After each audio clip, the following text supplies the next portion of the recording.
એક બાજુ ગાંધીનગરમાં ટાઇફોઇડનો કેર જોવા મળી રહ્યો છે તો બીજી તરફ ગાંધીનગરના કલોલની વાત કરીશું, જ્યાં ગટરના ગંદા પાણી રસ્તા પર ઉભરાઈ રહ્યા છે। જુઓ ચોંકાવનારા આ દ્રશ્યો।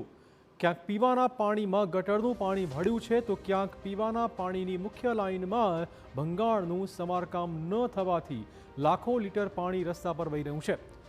કેટલીક જગ્યાએ ગટર ઉભરાઈ બેક મારી રહી છે, જેથી સ્થાનિકો હાલાકીમાં છે। તૂટેલી ડ્રેનેજ લાઇન અને પીવાની પાણીની લીકેજ લાઇન થઈનું સમારકામ નહીં થાય તો રોગચાળો ફાટી નીકળશે તેવી ભીતિ સ્થાનિકોને હવે સતાવી રહી છે।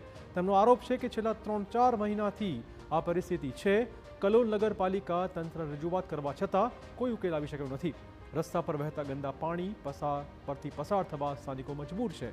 રોડ પર સતત પાણી ભરાઈ રહેવાથી નવા બનેલા રોડ પણ તૂટવા લાગ્યા છે। રસ્તા પર પાણી અને ગંદકીના કારણે શાળાએ જતા નાના બાળકો પણ લપસી જાય છે।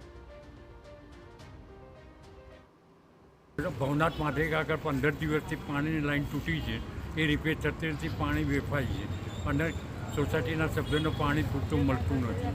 બીજું સરદાર 1 અને સરદાર 2ની ડ્રેનેજ લાઈનો ફૂલ થઈ ગઈ છે, ઉભરાઈ છે, એ પાણી ગંદુ બહાર આવે છે, બરાબર, અને એનો કોઈ નિકાલ થતો નથી। છેલ્લા 1 મહિનાથી હું પ્રયત્ન કરું છું। છેલ્લા ઘણા સમયથી અહીંયા પાણીની લાઈન લીક થયેલી છે, એના કારણે સવારથી જ અહીંયા પાણીનો રેલમછેલ ચાલતી હોય છે। એના લીધે કેટલાય રોડ અહીંયા નવા બનાવેલા રોડ પણ કેટલા તોડી દીધા છે અને સવારથી જ પાણીમાં અવર જવર ચાલતી હોય, કેટલા છોકરાઓ પડી જાય છે, વડીલો અહીંયા આગળ બેસતા હોય છે, એ લોકોને પ્રોબ્લેમ થાય છે। તો આના માટે કંઈક કરવું જોઈએ। દુર્ગંધ આવે છે, છેલ્લા 3-4 મહિનાથી અમે હેરાન થઈ ગયા છીએ અને આનો નિકાલ આવતો નથી। તમે કોઈ પણ સંજોગોમાં આગળ વાત કરીને સરકાર જોડે ગમે તે જોડે પણ આનો નિર્ણય લાવો અને આ જેમ બને એમ ઝડપી આનો સોલ્વ કરવા, ન તો અમારે બીમારી આવશે તો અમારો કોણ જવાબ આપશે।